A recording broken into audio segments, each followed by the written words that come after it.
Hi, Genki Call here with your Soulforge offerings for the week of October 10th, 2022. There is one mythic left in this cycle, and that is the Gemini. Thank you, as always, to King Ollie for keeping this list.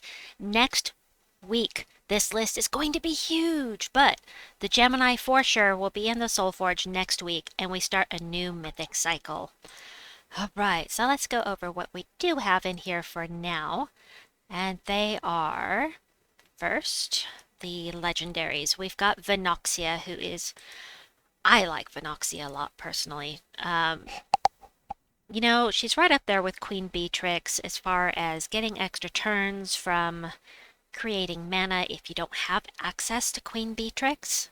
For a delve, for instance, you can use purple, but you can't use green. Then Venoxia will work in place of Queen Beatrix. She creates green and blue gems and does true damage to all enemies. Not quite as strong, but still. Very nice troop, in my opinion. She also poisons a random enemy with 4+ gem matches. I enjoy using her with the new troop Scoprio, the new mythic. I think they work very well together. And, of course, she gets 1 magic every time an ally casts a spell, including herself, so this number just keeps going up every time you cast. Then we have Frostfeather, who does damage to all enemies. If there's an ice storm, she curses all enemies. And most importantly, freeze all enemies when I die. So people like to stick her at the front of their PvP teams, hoping that she's going to die, so that they can freeze all the enemies, and then usually they'll use a summoning weapon or troop to fill that spot. But, yeah, that's that one. And let's see. Oneros. Oh, I don't remember seeing Oneros in here before. Drain 7 mana from all enemies and inflict fairy fire and burn them, then summon 1 to 3 nightmares. The fairy fire is really strong. The burn can also be very strong if you're using troops or a class that has Fireblade. Troops that do extra damage with burn, I mean.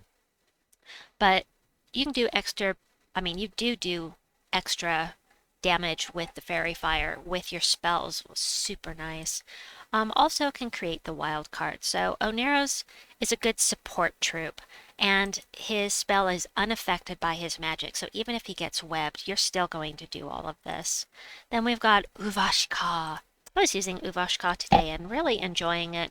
Purple gems to Doom Skulls, all purple gems, and then you can have a summons that can affect the spell as well. Independent 25% blooper! Independent 25% chances to inflict curse or death mark on a random enemy when matching 4+ gems. He's impervious. I like this troop. I was having a lot of fun with him today. Would I craft any of these?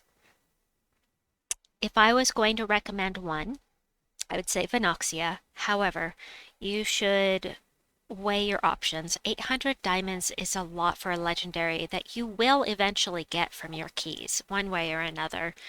And, those diamonds could be going towards weapons or mythics. So that's a personal preference type of thing. But I say that unless you have a team that you're dying to use with that specific troop, or if you are blocked on your power levels and need to have that troop to get your power levels up, those would be reasons to craft them. Okay, so as far as the mythics go, we've got Champion of Anu, generally considered to not be a great troop. All blue allies gain 1 to all stats at the start of each turn. That is really the best thing about this troop, I guess. I don't own him. He does have skull damage reduction by 60%, and he silences, stuns, and drains all mana from one enemy, then does damage to them and all enemies below them. So if they're submerged, you can still hit them all. If they are, if they're stealthy, you can still hit them as long as you can hit the troop above them. You won't be able to hit them with the silence, stun, and mana drain, but you can still do damage to all enemies this way, and I think this could be good in delves, for quick delves anyway. Fallen Valdis is considered to be one of the worst mythics in the game. It's another one I don't own. Damage to all enemies explode 3 Doom Skulls boosted by divine enemies and silence divine enemies. So, I mean, if you're going against an all-divine team, then this could be useful, I guess. And summon Dark Storm when an enemy dies. Has some immunities, and disease a random enemy when matching purple gems. That disease makes it so that they don't accumulate mana as quickly. Vash'Dagon, my first mythic. Devour an ally, then summon a demon if the ally is devoured. Now, if they're immune to devour, like he himself, you can't devour them. He will still do the true scatter damage boosted by his life. But he won't summon, of course, unless he actually devours something. The curse on matching brown gems is why people really like this troop. They like to run him with High King Iron Gut, because when an impervious troop is cursed or stunned, it removes this trait and you can actually devour them. So it makes it things that are undigestible by High King Iron Gut edible for him. There are other troops that can do this. Now, Vash'Dagon is the only mythic for Karakoth, unless you count Zul'Goth, which is, really hard to craft. But he's the only one. So if you're mana blocked, I'm sorry, I'm so used to saying mana blocked. If you're power blocked at Karakoth, that would be a reason to consider this. One other nice thing about Vash'Dagon is that if you're a low level player, I wouldn't craft him if you're a low level player, but if you happen to get him, doing the devour and seeing what you summon in place of it can be a lot of fun, because you can summon in mythics, and that can be fun because you get to play with mythics you wouldn't normally get to play with that way. Always here, always here. No, wait. Hatir and Skroll is not always here. Hatir Ascendant and Skroll Reborn are always here, but Hatir and Skroll together are not always here. So, this is another one. I actually did a video on these guys with my favorite team. Really love the team. You have to stop and think a lot, but converts all green gems to lycanthropy gems and yellow gems to doom skulls. I hate lycanthropy gems. However, you run this troop with the Forest Guardian, who then takes all of those purple gems and turns them into skulls, or anything that turns purple gems into doom skulls, like Uvash'Ka.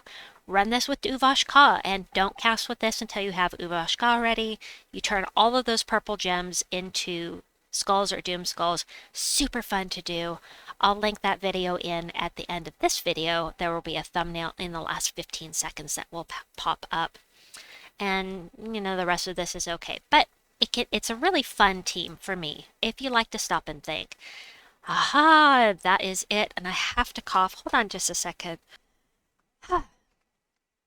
Weapons! Alright, so the only one I don't own is the Doomed Cauldron. I wonder how many Karakoth weapons I have here. I may have to craft this. Let's go see. So, getting weapon blocked is the hardest block that you can get in the game. It's not the classes, it's not the getting blocked by not having a mythic. It is the weapons, because we may not be back in Karakoth for a year and a half. There's no telling. So let me go in here and just double check, and you can find out at the same time. So Karakoth, let's see how many weapons they have. I need at least 10. So, Karakoth, 1, 2, okay, 4, 8, 9, 10. I think we're okay with not crafting it. But we're not going to be back here for a really long time. Alright, I'm going to look it up and see at what level we have to have more weapons and how many we need before I go ahead and craft it. But in the meantime, let's go back into the Soulforge and I'll go over the weapons that are here that I already owned. Let's see. There we go. Grasping Grimoire. This is actually fun when you're running Mystics. I like to run this for quick delves with Luna and Medea, because Luna takes the yellow, Medea takes the purple. Really fun team to run for quick delve, and maybe just in general. I don't know, because I haven't tried it, but I like this weapon for that purpose, and I've had fun with it. And Staff of Other Worlds. I don't think I've ever used this one. Damage to an enemy boosted by Karakoth allies, then create a mix of 6 purple and brown gems for each Karakoth ally. We use a lot of both colors for Karakoth troops, but I think it could be useful. But I think the Infernal Vogue is going to be more useful because this is red and purple gems for each demon ally. It's not just Karakoth, it's all demons across the board. And actually used this very recently and was really fun using it. So Tome of Karakoth. This is one of the 75 diamond cheapo ones. Remove all purple gems. You will not get any mana out of it, but you will deny the color to your enemies, and it will boost the damage that your spell does. And of course, if the enemy's from Karakoth, or if the battles in Karakoth deal double damage, always a nice thing. And yeah, looks like that is it for this week. New Mythic Cycle starts next week, and I'm looking forward to that. I hope that you've enjoyed this video. Please like and subscribe, and we'll see you soon. Bye-bye!